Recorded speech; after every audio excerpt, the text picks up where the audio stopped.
وآله الطاهرين.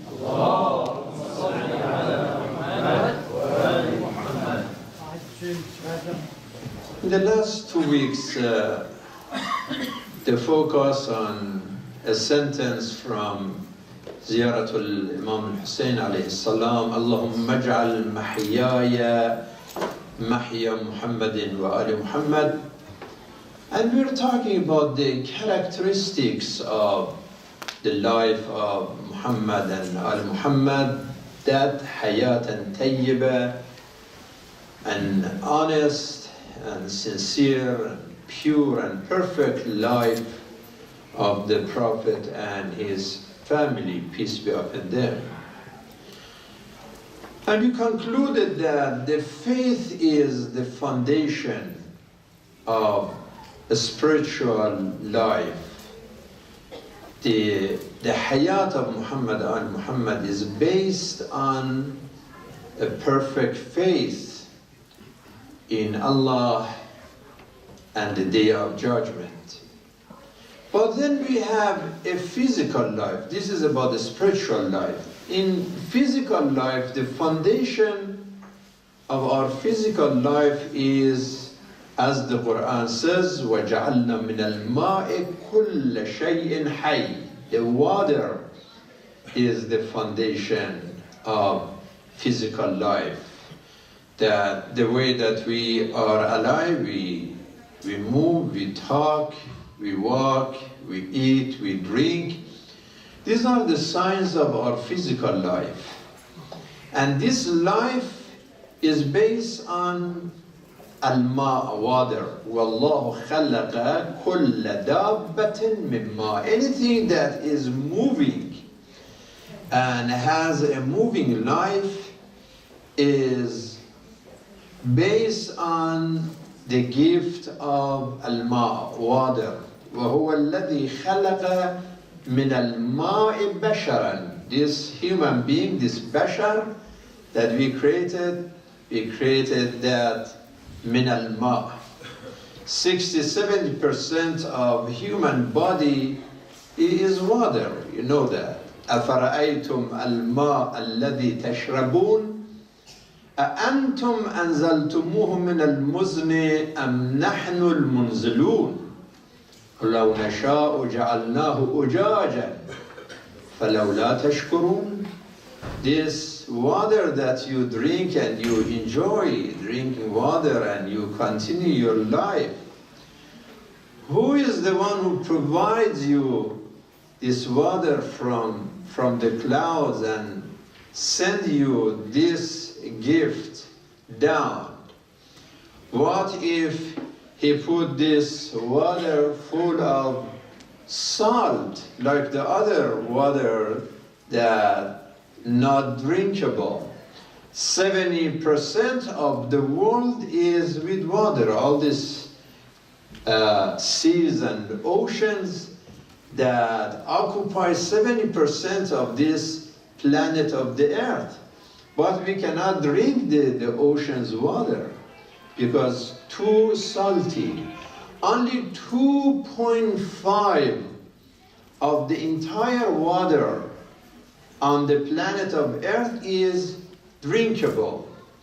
And out of this 2.5%, we have access only to 1% of the entire drinkable water in this world. Yeah, only 1% of the water that exists on this planet is drinkable and available to us. قُلْ أَرَأَيْتُمْ إِنْ أَصْبَحَ مَاؤُكُمْ غَوْرًا فَمَنْ يَأْتِيكُمْ بِمَاءٍ مَعِينٍ. Remember that if you have all these rivers and all this water, and all of a sudden this water dries and died, then what can you do? As I mentioned one time, last time that I went to Isfahan just a few months ago in Iran, and I saw that Zayand Road is a huge river with hundreds and hundreds of years that that river was running. And that was the source of life and beauty and greenness in Isfahan and in entire area for hundreds and hundreds of miles, that this water has been running for a long time. And now you go there and you don't see even one drop of that water anymore. It's a huge, huge rivers. And now you see that the kids are playing football on the area where the river was. So what can we do? It's amazing that the environment, it's amazing that the environment that some people deny. One of them is the president of this country, that he denies that there is a problem called environment. How come that certain areas started drying and dying, and then all of a sudden you see in other areas all this tsunami and hurricanes and the storms that never happened, like this magnitude in the past, like this Hurricane Michael now in Florida.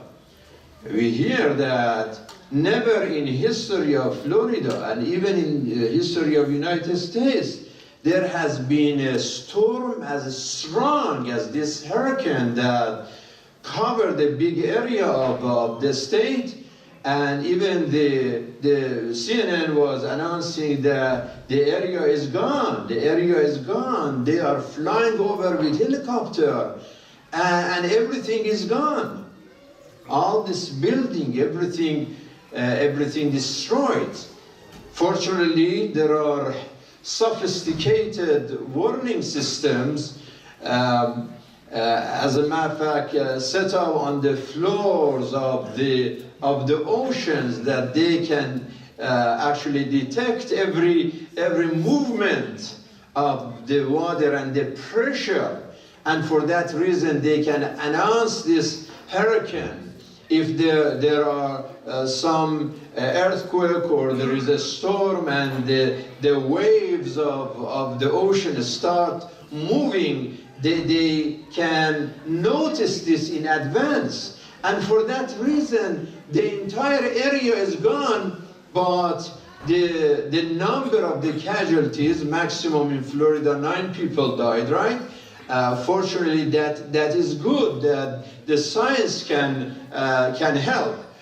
Something even less than this happened in Indonesia just a week ago, and over 2,000 people died because the wiring system that's supposed to detect the waves of the ocean, the Pacific Ocean, were stolen by the thieves.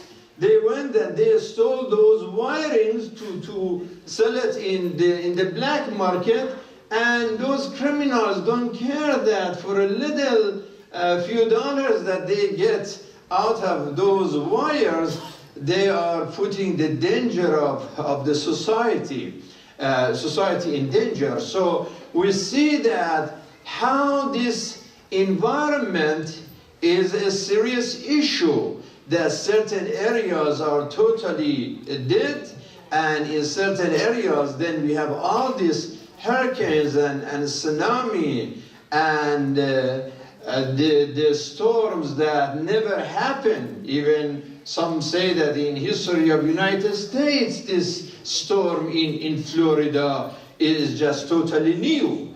And still we have a president that he denies all of these things. He's laughing at the environment, that what are you even talking about? So this is a very, very serious issue. So go back to the subject that the water is the source of life, and it is important to look at the Holy Quran when it tells us كُلُوا وَاشْرَبُوا وَلَا تُسْرِفُوا إِنَّ اللَّهَ لَا يُحِبُّ الْمُسْرِفِينَ. This water is just 1% of the entire body of this planet of Earth is drinkable and available. 99% is not drinkable or is not available to you. So what are you going to do with just 1% water that is the source of life of 7 billion population on this earth? The Quran warns us that don't waste it, don't waste the water. In any situation, even in Michigan with all these lakes and blessings of this rain that we pray for a day to have some sunshine. There are areas like Lebanon, in Iraq, in Iran, they pray for a rainy day, and we are opposite here, right? We are praying that one day we have just warmth and sunshine, but in general, then one thing is clear, that whether we live here in Michigan or whether we live in the dried and dead areas, israf is haram. Eat and drink, but don't waste it. Inna Rasulullah sallallahu alayhi wa alihi marra bisa'adin wa huwa yatawadda. The Prophet was walking and he saw that one of the Sahabi, his name was Sa'd, he was making a wudu. فقال صلى الله عليه وآله يا سعد ما هذا الصرف? Why you are wasting the water? You are making wudu, why you are wasting the water? فقال يا رسول الله أفي الوضوء إسراف? I'm just making wudu, and now if I use a little bit more water, I'm still making wudu to pray. Is this israf? قال نعم وإن كنت على نهر جار. Ya Sa'd, even if you are sitting close to a river full of water, still you are not supposed to waste the water. And now we have some people that making wudu, and we have this water is running for 10 minutes, then we want to wash this arm and that one and make a mess. So why we do that? I mean, how much water we really need for less than a liter water for making wudu? Or when we want to brush our teeth, maybe for like 10 minutes for some people, 10 minutes they have this, they are brushing and the water, they enjoy the music of running water, while the water we are wasting the water, and that is not right. I mean, even if you are in the Nahr, in a river, because that is a discipline, that is an exercise, not to waste the water. It's not about water, it's also about bread, it's about heating, it's about cooling, it's about everything that really is important, that we remember that how to save these natural resources. We know in parts of the world now there are big tensions for water. I mean, used to be wars because of oil. And now we hear that the wars are starting in certain areas, even between certain communities on the same countries, over water. That is not like a past. It was enough for everybody. And even if they wasted the water, it didn't really matter. But now things are very important. There was a situation in New York in the 90s that they changed the flush system in the bathrooms. In the past, like every time that somebody flushes the bathroom, used to have like 5 gallons of water is wasted just for one flush. So they changed it to 1.6 gallon of water, and this way they save 90 million gallons of water every day just in New York. And New York is like next to the ocean, but still that is so important that we have the concept of israf, especially in water and especially in drinking water. قال صلى الله عليه وآله الماء سيد الشراب في الدنيا والآخرة وَسَيِّدُ شَرَابَ أَهْلِ الْجَنَّةِ الْمَاء. This is really the best drinking material and substance, the water. He didn't say that Sayyid Sharab al-Jannah, Pepsi or Cokie or Cokes, and they are not the water, that the healthy water. إن سعد بن عبادة قال النبي صلى الله عليه وآله يا رسول الله إن أمي ماتت فأتصدق عنها. This Sahabi asked the Prophet that my mother passed away, and what would be the best way that I do a charity on behalf of the soul of my mom? And the Prophet said, نعم. فقال فأية صدقة أفضل؟ قال سقي الماء. He said that the best charity in an area that water is really sensitive and people are in need of water, the best charity is just to have the charity of water, whether to bring water or whether to dig a well. Somehow that water matters. It's hadith that there was a prostitute that the Prophet said Allah forgave this lady, الزانية. دخلت امرأة النار في هرة ربطتها فلم تسقها ولم تطعمها حتى ماتت في رباطها. There was a lady that the Prophet said she goes to hell because she caused the death of a cat.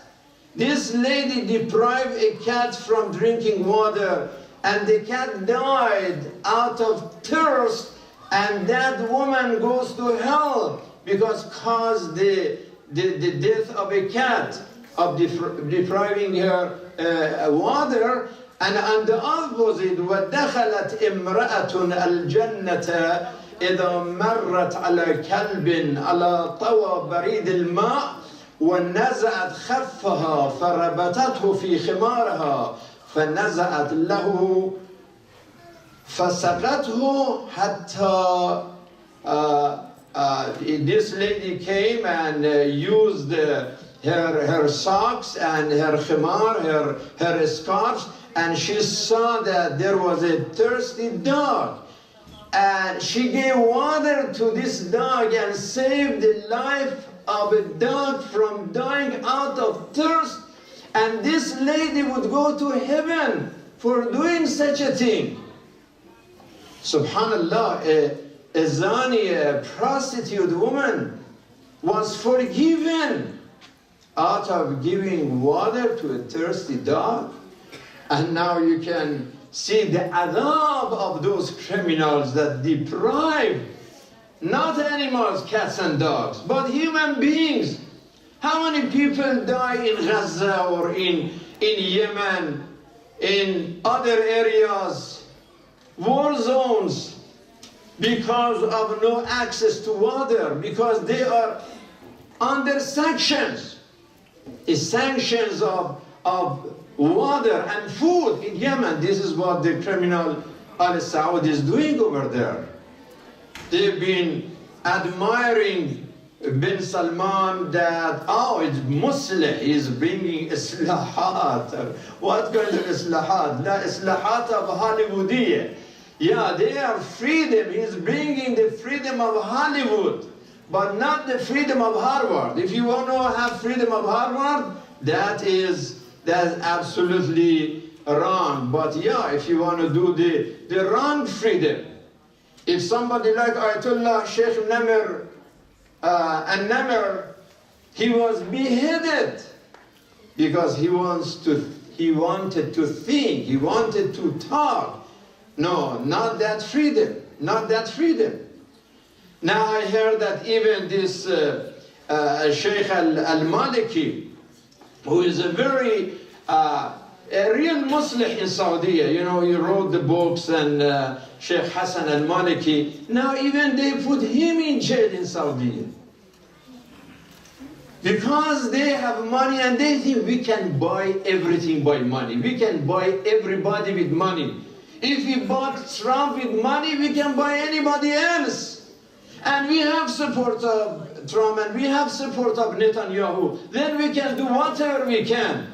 And they got drunken. And this sukr yani al-sulta. And this is why when they killed this Jamal Khashoggi in Saudi, the guy is going to the consulate, the camera shows him he's going, but the camera never shows him coming back. And they're saying, where is he now?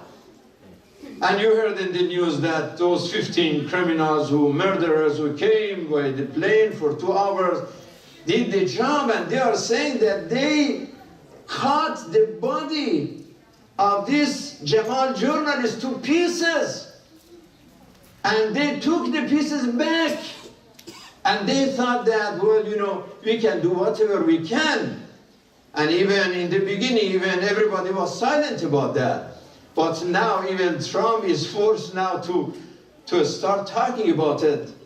And the Turkish and everybody, they think that maybe haqq sukut, maybe we can say something, we can give something, and we can silence everyone.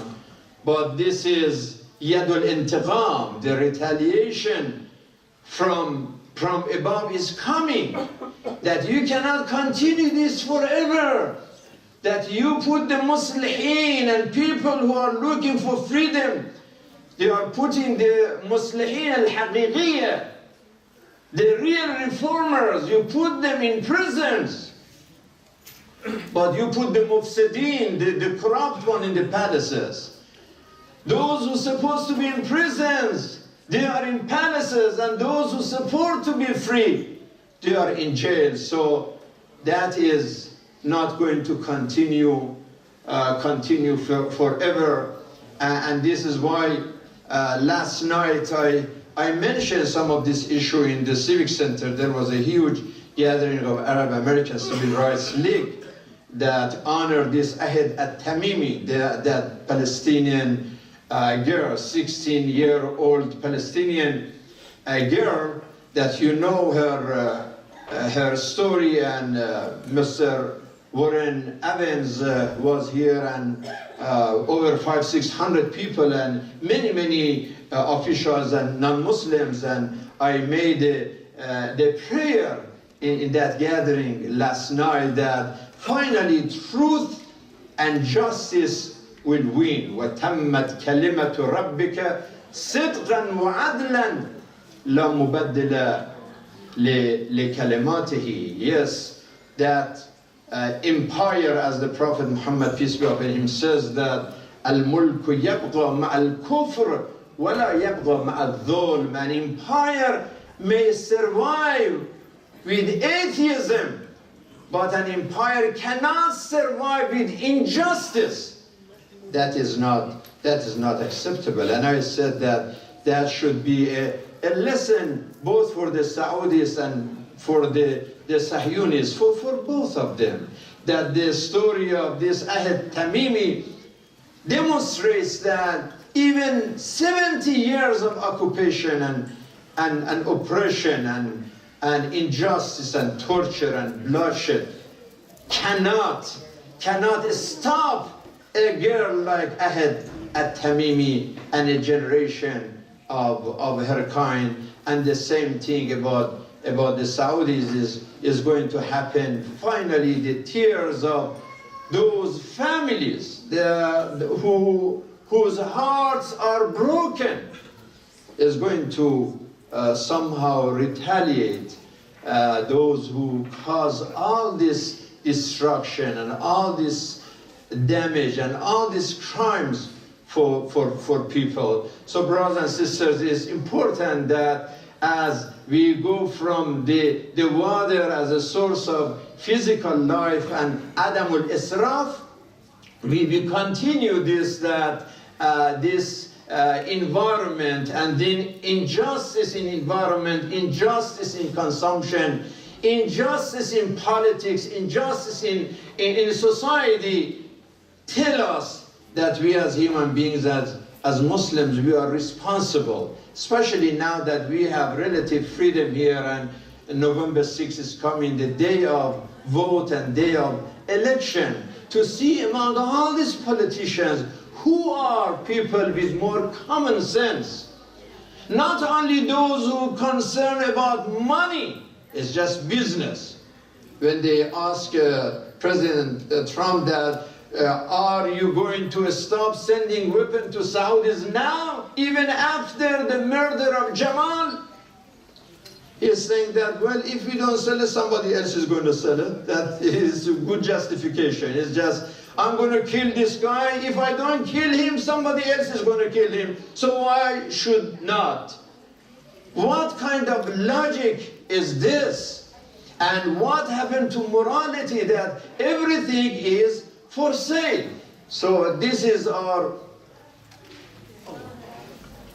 political and moral and religious and social and human responsibility to see if among these politicians, who are the people who, in addition to material interests, they care about integrity, they care about moral values, they care about moral principles, they care about humanity. That is something that we have to take it very, very seriously. That was my message last night, and that was, as a matter of fact, a message that I had in New York when we met just on Monday in the United Nations. There was, for the first time, as a matter of fact, I was so happy to see a Muslim Shia gathering inside the building of United Nations for the first time, and we had so many scholars that we got together to discuss the contribution of Muslims to civilization, how the Muslims for centuries contributed to human civilizations. So what happened to us? How can we revive our role to contribute to what is good, to what is ma'ruf, and how we can be part of raising a generation, a thoughtful generation of leaders who can lead us and lead humanity. It was a very, very busy week. As a matter of fact, for me, I was in New York, that I heard that my wife said that something happened to our son. Ali collapsed from the stairs, so she thought that it was a seizure. And the camera inside the house kind of supported the idea of it. Was very, very unusual. So I left the hotel at 3 in the morning and trying to get the early flight. I had so many other meetings, interface for the day already planned. I canceled all. I'm at the airport around 4 in the morning and walking back and forth to find the flight, early flight from Delta, and then being in the hospital last 2-3 days. And you know, I have sympathy with the doctors that how you spend so much time in the hospitals. Really, that is Jihad al-Akbar. It's very, very hard. I slept in the hospital for 2 nights next to our son, and you know, there is no bed over there, like big bed that is just like you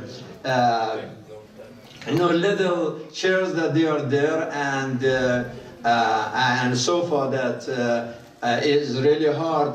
But you can really feel the importance of the نعمة الصحة والعافية. نعمتان مجهولتان لا يعرف قدرهما إلا من فقدهما الصحة والأمان. So let us appreciate and celebrate the blessing, the gift of health that we are able. And I don't know why some people don't take advantage of this health. Where is everybody on Friday prayer?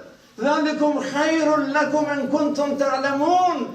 If you know it, you understand that this is the best, to be part of this gathering of faithful and pray together and enjoy this friendship and this relationship and be happy of being part of the community. This is really, really great. So it was a very tough, and as a matter of fact, when I was working my lecture for last night for this Arab American League, I did it in the hospital, and it was a very interesting experience that, alhamdulillah, how we learn from this pressures and experiences in our life, and we thank Him for all these opportunities that even when we go through pain, we learn through struggles and the difficulties that we feel in our life. Bismillah ar-Rahman ar-Rahim wal asr inna al-insana lafi khusr illa alladhina amanu wa amilu salihat وتواصوا بالحق وتواصوا بالصبر وإلى الصلاة إن الصلاة تنهى عن الفحشاء والمنكر والسلام عليكم ورحمة الله. صلوا على محمد وآل محمد.